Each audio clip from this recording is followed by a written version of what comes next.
நம்ம வாழ்ற இந்த உலகத்துல தினமும் ஏதாவது ஒரு பிரச்சனை நடந்துகிட்டே இருக்கும். ஏதாவது ஒரு அரசாங்கம் இன்னொரு அரசாங்கத்த நோண்டுவாங்க. ஏதாவது ஒரு மக்கள் குழு இன்னொரு மக்கள் குழுவ அடிமைப்படுத்துவாங்க. இவங்க இவங்க மேல போர் செய்வாங்க. இல்ல இவங்க இவங்கள போய் அடிச்சிட்டு திருப்பி அடி வாங்கிட்டு இருப்பாங்க. இந்த மாரி தினமும் இங்க வந்து போர்களும், வன்முறைகளும், கொலைகளும், ஒரு நாடு இன்னொரு நாட்ட போய் ஆக்குபை பண்ற இந்த ஆக்குபேஷன்ஸும் இங்க நடந்துகிட்டு தான் இருக்கு. எல்லாரும் அவங்கவங்களுடைய வேலைய பார்த்துட்டு ஒற்றுமையா எக்ஸிஸ்ட் பண்ண முடியும்.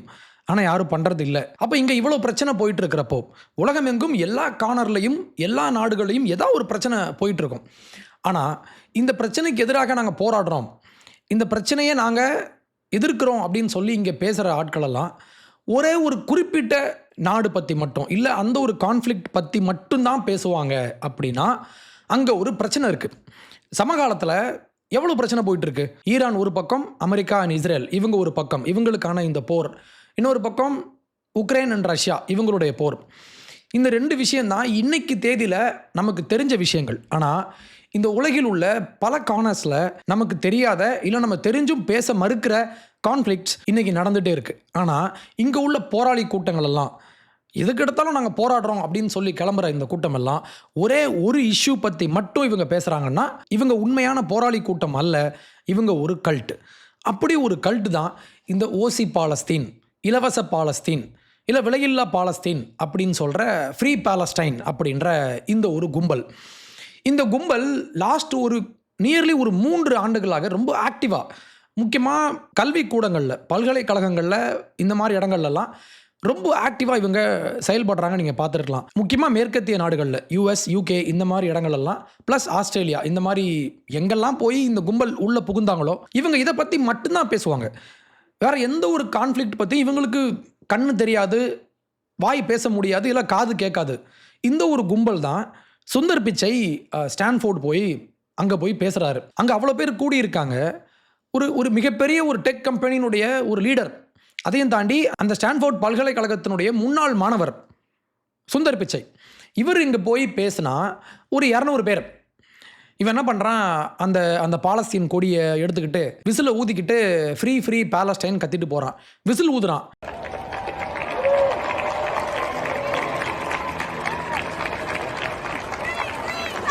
I must warn you all, this is only the second commencement speech I've ever given. The first was literally in my backyard. It was the spring. இந்த கும்பலெல்லாம் கொடியை பிடிச்சிக்கிட்டு விசில ஊதிக்கிட்டு ஃப்ரீ பாலஸ்டைன் சொல்லிட்டு போறான். இவங்க வந்து பாய்காட் பண்றாங்களாம். என்ன காரணம்னா, கூகுளும் அமேசானும் சேர்ந்து ப்ராஜெக்ட் நிம்பஸ் அப்படின்ற பெயர்ல இஸ்ரேல் கவர்மெண்ட்டுக்கு சில டெக் சப்போர்ட் கொடுக்குறாங்க. இது இவனுக்கு பிரச்சனை. நீ எப்படி இஸ்ரேலுக்கு நீ எப்படி கொடுக்கலாம் அப்படின்னு இவங்க வந்து பாய்காட் பண்ணுறாங்களாம். இவங்களுடைய ப்ராட்டஸ்ட்டை இவங்க காட்டுறாங்களாம். இவெல்லாம் படிக்க போனவன். யோசிச்சு பாருங்க, இந்த மாதிரி கும்பல்லாம் வாழ்க்கையில் ஒருபோதும் உருப்பட்டு முன்னேறுவதற்கான வாய்ப்பே இல்லை. ஏன்னா, உங்களை படிக்க வச்சு, உங்களை ஒரு கல்விக்கூடத்துக்கு உங்களை கல்வி கற்க அனுப்புனா, இந்த கும்பல் கொஞ்சமும் நியாயமே இல்லாமல் பயங்கரவாதம் பண்ணுறவன், கொலை பண்ணுறவன், உள்ள நாடு புகுந்து பொதுமக்களை கொலை பண்ணுற ஒரு கும்பலை இவன் ஆதரிக்கிறான் அப்படின்னா, இவன் ஒரு அடல்ட்டாக இந்த உலகத்துக்குள்ளே வரும்போது இந்த கும்பலெல்லாம் எப்படி வருவாங்கன்னு நீங்கள் யோசிங்க. அதனால தான் இன்னைக்கு இருக்கிற இந்த ஜென்சி மேலே எனக்கு பெரிய ஒரு நம்பிக்கைலாம் இல்லை. ஏன்னா, ஒன்று படிக்கணும், இல்லை வரலாறை பற்றி பேசுகிறவங்க சொல்கிற விஷயத்த கேட்கணும், கேட்டு இது உண்மையா பொய்யா அப்படின்னு சொல்லி ஆராய்ந்து பார்க்கணும். இப்படி எதுவுமே இல்லை. பியூர் எமோஷன் மட்டும்தான் எனக்கு வேணும். இந்த மாதிரி பாலஸ்தீன்ன்ற ஒரு பகுதியில் இஸ்ரேல் அப்படின்ற ஒரு நாடு இவங்களை ஆக்கிரமித்து உள்ளே புகுந்துட்டாங்க அப்படின்ற ஒற்றை நரேட்டிவ். இதில் உண்மை இருக்கா? இதில் எது உண்மை? இது உண்மையாக நடந்துச்சா? வரலாறுனா என்ன? இது 100 வருஷம் கான்ஃப்ளிக்ட் மட்டும் 100 வருஷம். இதுக்கு முன்னால 4000 ஆண்டுகளுக்கான வரலாறு இருக்கு. இந்த வரலாறு உண்மையா பொய்யா இப்படி எதுவுமே இவன் படிச்சிருக்க மாட்டான்.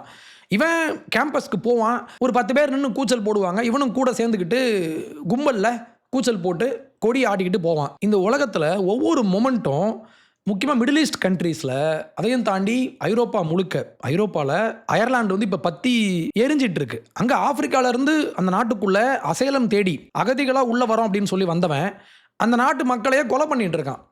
இப்படி இங்கே போயிட்டு இருக்கு. இதை பற்றி யாராவது பேசுவாங்களா? பேச மாட்டாங்க. ஏன்னா இவங்களுக்கு, முக்கியமாக இடதுசாரிகளுக்கு ஒரு நரேட்டிவ் ஒன்று தேவை. என்னன்னா, யார் ஒடுக்குறா, யார் ஒடுக்கப்படுறா அப்படின்ற அந்த ஒரு லென்ஸ் ஒன்று போட்டுப்பான். இந்த லென்ஸ் மூலமாக நீங்கள் பார்த்தீங்கன்னா, இஸ்ரேலை ஏன் இன்னைக்கு இவங்க வெறுக்கிறாங்கன்னா, இஸ்ரேல் ஒரு வெற்றி பெற்ற ஒரு நாடு. மிடில் ஈஸ்டில் போயிட்டு 100 வருஷத்துக்கு முன்னால் தங்கள் சொந்த நாடுகளுக்கு கிளம்பி வந்த நிறைய மக்கள். அதனால் இஸ்ரேலில் மக்களே வாழலையா அப்படின்னா இல்லை, நிறைய பேர் இருந்தாங்க. ஒரு குறிப்பிட்ட கூட்டம் தங்கள் சொந்த நாட்டுக்கு திரும்பி வரும்போது நிறைய நகரங்களை இவங்க அங்கே அமைச்சாங்க, இவங்க உருவாக்குனாங்க. அங்கே தான் இவங்க போகிறதுக்கு முன்னால் அந்த இடங்களெல்லாம் வெறும் மண் மேடாக இருந்துச்சு. அந்த மண் மேட்டை, அந்த பாலைவனத்தை இவங்க பண்படுத்தி இன்றைக்கி உருவாக்கியிருக்காங்க. இன்றைக்கி உலகத்தில் ஒரு முக்கியமான எக்கானமி, தவிர்க்க முடியாத ஒரு எக்கானமியாக ஒரு நாடு மாறின உடனே அத்தனை பேருக்கும் வயிறு எரியும் அப்படின்றது உண்மை. இதே மாதிரி தான் இன்றைக்கி மஸ்கை பார்த்து இன்றைக்கி பல பேர் எரிஞ்சு புகஞ்சி தீஞ்சி தீப்பிடிச்சு கரிஞ்சு போயிட்டான். அப்போ நீங்கள் வெற்றி பெறும்போது நீங்கள் இன்னொருத்தனை ஒடுக்கியிருப்பீங்க அப்படின்ற ஒரு நம்பிக்கை இங்கே பிளைண்டாக உண்டு. அப்படி தான் இவனும் பாலஸ்தீன மக்களை இஸ்ரேல் ஒடுக்கியிருப்பாங்க, இவன் திருப்பி அடிக்கிறான் அப்படின்ற அந்த ஒரு ஸ்டோரியை இவங்க நம்புகிறாங்க. ரைட். ஆனால் இது ஒரு கல்ட் அப்படின்ற ஒரு உண்மையை நீங்கள் முதல்ல புரிஞ்சுக்கோங்க. நெக்ஸ்ட், இப்போது ஆக்குபேஷன், ஆக்கிரமிச்சிட்டாங்க, இஸ்ரேல் வந்து ஆக்கிரமிச்சிட்டாங்க அப்படின்னு இந்த கும்பல்லாம் பேசுகிறாங்க இல்லையா. நான் ஒன்று சொல்கிறேன். இப்போ வந்து ஃபீஃபா வேர்ல்டு கப் நடந்துகிட்ருக்கு இல்லையா, சாக்கர் வேர்ல்டு கப் நடந்துகிட்ருக்கு. இந்த வேர்ல்டு கப்பில் ஒரு 2 days பேக் பிரேசிலும் மொராக்கோ இந்த 2 நாடுகளுக்கும் இடையேயான போட்டியில் ஜோரான் மம்தானி என்கிற அந்த மோரான் மம்தானியும் அவருடைய மனைவி, அந்த அம்மா யாருன்னா, அக்டோபர் 7 அட்டாக் நடந்தப்போ ஹமாஸ் பொதுமக்களை, இஸ்ரேல் பொதுமக்களை அந்த நோவா மியூசிக் ஃபெஸ்டிவலில் இவங்க சுடும்போது மக்கள் அங்கேருந்து ஓடுறாங்க இல்லையா. இந்த ஓடுற போஸ்ட்டை ஒருத்தவங்க போஸ்ட் பண்ணால் இந்த போஸ்ட்டுக்கு லைக் பண்ணி இதை கொண்டாடின ஒரு கூட்டம் தான் இந்த கூட்டம். இதில் மம்தானியினுடைய மனைவியும் ஒரு ஆள்.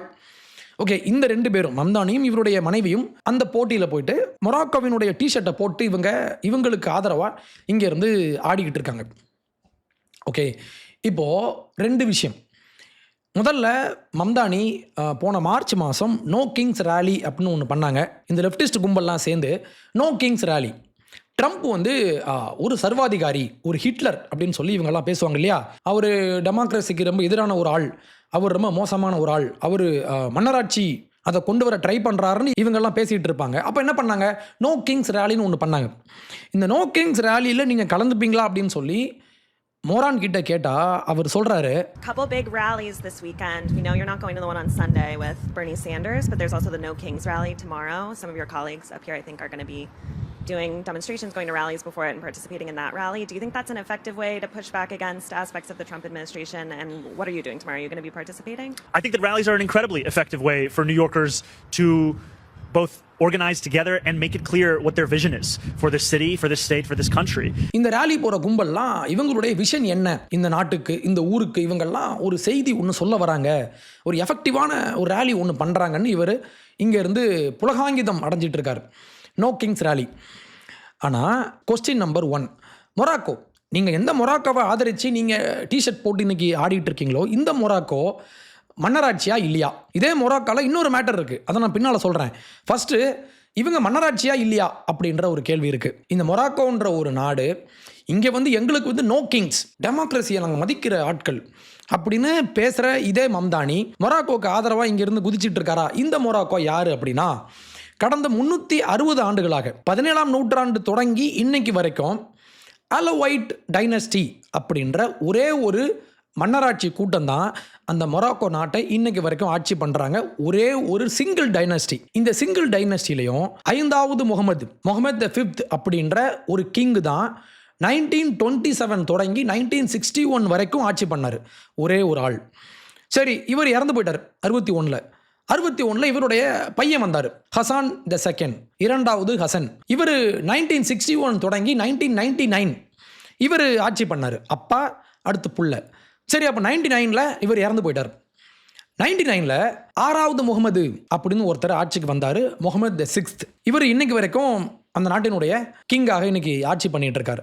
அப்போது 1927 தொடங்கி 100 வருஷமாக 3 பேர், 3 பேரும் ஒரே குடும்பம், தாத்தா பிள்ளை அவருக்கு பேரன், 3 பேர் 100 வருஷம் ஆட்சி பண்ணுறான் ஒரு நாட்டை. இப்போ UK, ஸ்வீடன், நார்வே இந்த மாதிரி நாடுகள்லாம் பார்த்தீங்கன்னா அங்கே கிங்ஸ் இருப்பாங்க. இது அந்த காலத்தில் அங்கே ஆட்சி பண்ண கிங்ஸினுடைய பிள்ளைங்க இன்னைக்கு பேருக்கு இருப்பாங்க. இவங்க கிங்குன்னு சொல்லி ராயல் ஃபேமிலின்னு சொல்லி இருப்பாங்க. ஆனால் இவங்களுக்கு எந்த ஒரு அதிகாரமும் கிடையாது, இவங்க சும்மா பேருக்கு அங்கே இருப்பாங்க. ஆனால் இங்கே மொராக்கோவில் பிரைம் மினிஸ்டராக யார் வரணும், அந்த நாட்டுக்கான சட்டங்கள்னா என்ன, அந்த நாட்டுக்கான ஃபாரின் பாலிசி, மிலிட்ரி, இது எல்லாமே இந்த கிங், இந்த ஒற்றை குடும்பம் இவங்களுக்கு கீழே தான் இருக்காங்க. மொராக்கோவினுடைய வரலாறு படித்தவங்களுக்கு ஒன்று தெரியும். அங்கே டாஸ்மார்ட் அப்படின்ற ஒரு ஜெயில் ஒன்று இருந்துச்சு. ரொம்ப ரொம்ப ஃபேமஸான ஒரு சிறைச்சாலை, உலகின் மிக ரகசியமான சிறைச்சாலை அப்படின்னு பேர் வாங்கின ஒரு ஜெயில் அது. அது எதுக்கு இது உருவாயிச்சுன்னா 1970s இன்று ஆட்சி பண்ணுற இந்த மன்னர் இருக்கார் இல்லையா, இவருடைய அப்பா ஹசன், அந்த ஹசன் த செகண்ட் ஒரு சிங்கிள் ஃபேமிலி நம்மளை ஆட்சி பண்ணுறாங்க, நம்ம இவங்களை கவுக்கணும் அப்படின்னு சொல்லி அங்கே முயற்சி பண்ணி அரசாங்கத்துக்கு எதிராக கலகம் செஞ்சவங்களை அரெஸ்ட் பண்ணி உள்ளே வைக்கணும் அப்படின்றதுக்காக உருவாக்கப்பட்டது தான் இந்த டாஸ்மார்ட் அப்படின்ற இந்த ஒரு சிறைச்சாலை. 1973 ஆரம்பித்து 1990s வரைக்குமே இந்த சிறைச்சாலை ரொம்ப ஆக்டிவாக இருந்துச்சு. இதுக்குள்ளே ஒருத்தன் போனான்னா இந்த உலகம் இவனை அதுக்கப்புறம் பார்க்காது. அதான் கடைசி. ஏன்னா உள்ளே போனான்னா திருப்பி வரமாட்டான், கொன்றுவாங்க, உள்ளே கொன்றுவாங்க. இப்படி ஒரு ஆட்சி பண்ண ஒரு ஆட்சி முறை தான் இங்கே இருக்கிற மன்னராட்சி முறை. இவங்க இன்றைக்கும் ஆட்சி பண்ணிகிட்டு இருக்காங்க. இந்த அரசுக்கு எதிராக யார் போராட்டம் பண்ணாலும் இவங்கள முடிச்சிருவாங்க. ஓகே, இப்படி ஒரு ஆட்சி பண்ணுற ஒரு அரசாங்கத்துக்கு ஆதரவாக, இந்த அரசாங்கத்தை எதிர்த்து கேள்வி கேட்க துப்பு இல்லாத இந்த நாட்டினுடைய டிஷர்ட்டை போட்டு ஆடிட்டு இருக்கிற மம்தானி தான் ட்ரம்ப் மாதிரியான மக்களால் எலெக்ட் பண்ணப்பட்டு எலெக்ஷனில் நின்று ஜெயிச்ச ஒரு ஆளுக்கு எதிராக நோ கிங்ஸ் ரேலி அப்படின்னு சொல்லி இதை ஆதரிக்கிற ஒரு கூட்டம் தான் இந்த லெஃப்டிஸ்ட் கூட்டம். அப்போ இவங்கெல்லாம் யார்? இவங்க ட்ரம்ப்புக்கு எதிராக நீங்கள் பேசுங்க, தப்பு இல்லை. ஆனால் நீங்கள் யாருக்கு ஆதரவாக இருக்கீங்க அதையும் நீங்கள் பார்க்கணும். ஆனால் பார்க்க மாட்டான். ஏன்னா இவெல்லாம் ஒரு நேர்மையான போராளிலாம் இல்லை, இவன் திருடன். நெக்ஸ்ட் வரேன். அடுத்து இதே மம்தானி தான் ஓசி பாலஸ்தீன், இலவச பாலஸ்தீன், ஃப்ரீ பாலஸ்டைன் அப்படின்னு சொல்லி பேசிகிட்டு இருப்பார். ஓகே, அப்படியா? ஏன் இவங்க பேசுவாங்கன்னா, இஸ்ரேல் பாலஸ்தீன மக்களை ஆக்குபை பண்ணிட்டாங்க, ஆக்கிரமிச்சிட்டாங்கன்னு இவங்க பேசுவாங்கல்ல. நான் சொல்லவா? இந்த உலகின் மிக பெரிய பாலைவனம் எதுனா அனைவருக்கும் தெரியும், சகாரா பாலைவனம் அப்படின்னு சொல்லி. இது எங்கே இருக்குது? மேற்கு ஆப்பிரிக்காவில். இது மேற்கு ஆப்பிரிக்காவினுடைய அந்த பார்டரில் இந்த பாலைவனம் இருக்கும். ஓகே, இந்த பாலைவனத்தினுடைய ஒரு பெரும் பகுதி இன்னைக்கு உள்ள மொராக்கோ நாட்டில் இருக்குது. இந்த மொராக்கோ நாட்டில் மேற்கு பகுதியில் வெஸ்டர்ன் சஹாரா அப்படின்ற ஒரு பகுதி ஒன்று உண்டு. இந்த பகுதியில் ஜாராவி அப்படின்ற ஒரு ட்ரைப் மக்கள் வாழ்ந்துட்டு இருக்காங்க.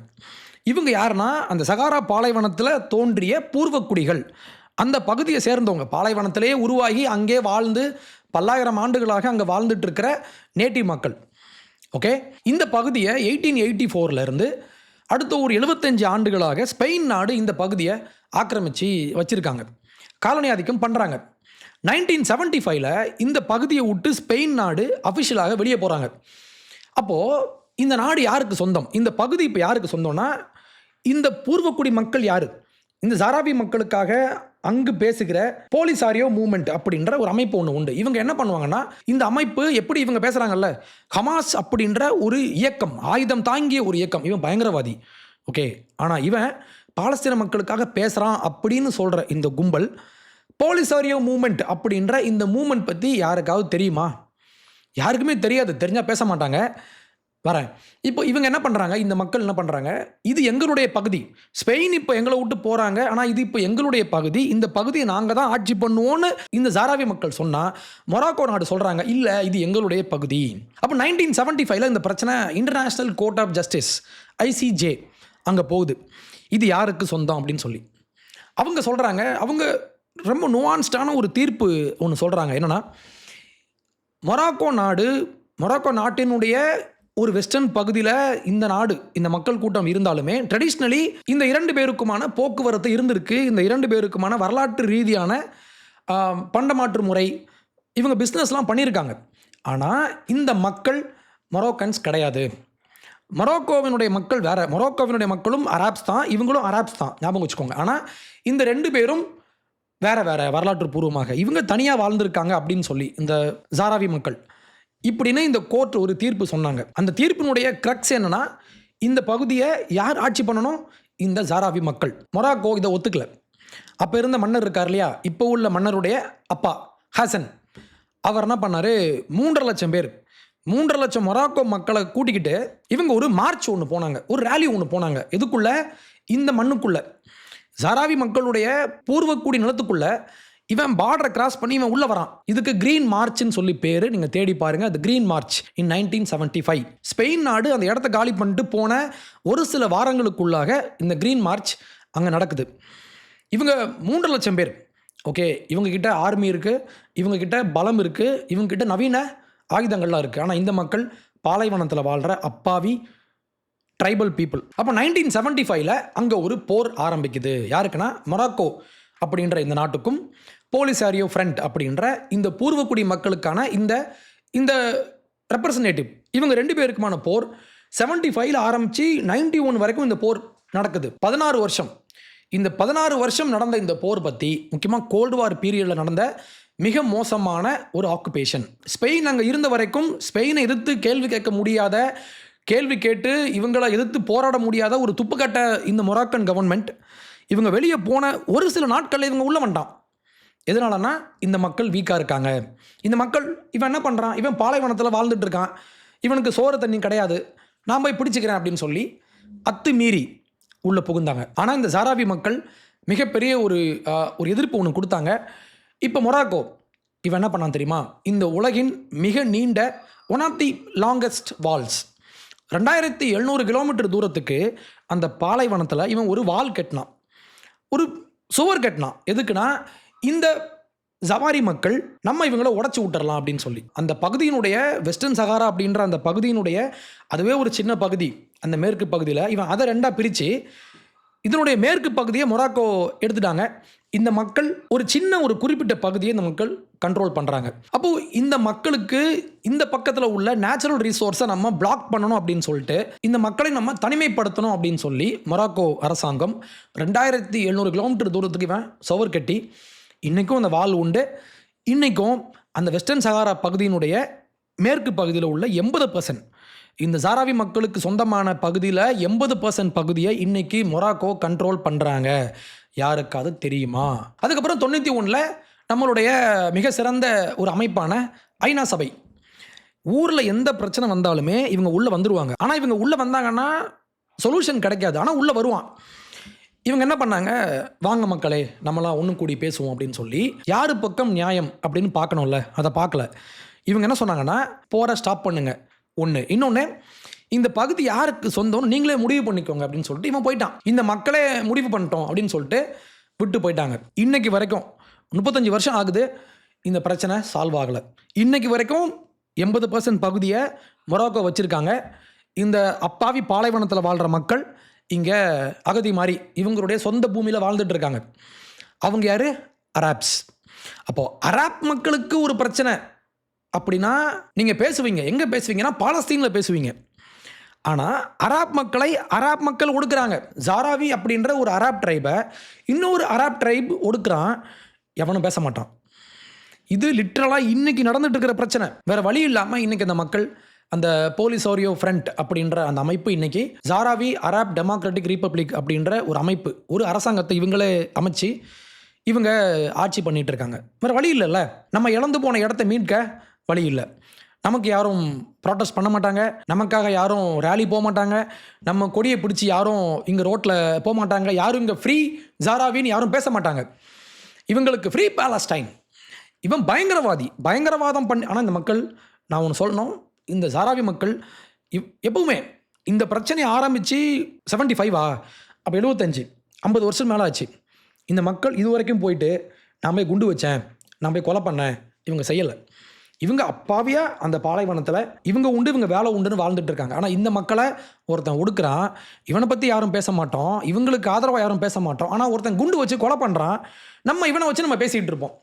நம்ம என்ன பண்ணுவோம், படிக்க போகிற இடத்துல ஓசி Palestine. So my point is, ஆட்டுப்புழுக்க சைஸில் உங்களுக்கு மூளை இருந்தால் கூட இந்த பாலஸ்தீன் அப்படின்ற இந்த ஒரு பயங்கரவாத கும்பலை யாரும் ஆதரிக்க மாட்டீங்க. சிம்பிள் தான். இது பெரிய ஒரு வரலாற்று பாடமெல்லாம் இல்லை. உங்களை சுற்றி பாருங்கள், இங்கே நடக்கிற ஒடுக்குமுறையை கொஞ்சம் கவனிங்க. யாரெல்லாம் யாரை ஒடுக்குறாங்கன்னு கொஞ்சம் பாருங்கள். நமக்கு இங்கே ஒரு ஈஸியான ஒரு வில்லன் ஒன்று வேணும். யார் அந்த ஈஸியான வில்லன்னா இஸ்ரேல்.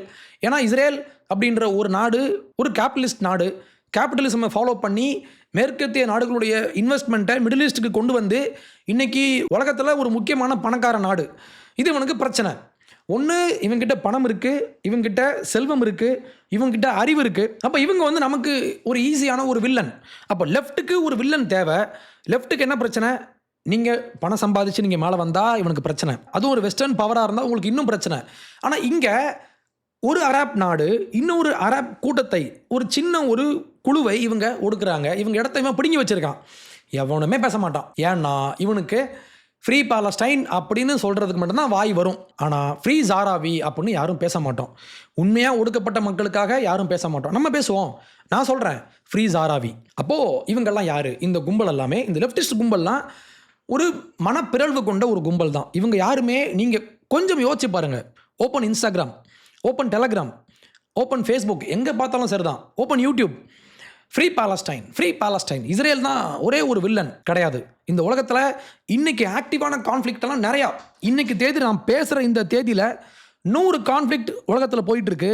ஆனால் இவனுடைய கண்ணுக்கு எது தெரியும்னா இஸ்ரேல்.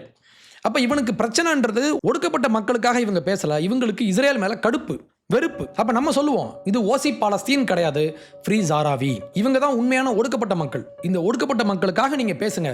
பேசுவீங்களா? இனிமையாவது பேசுங்க.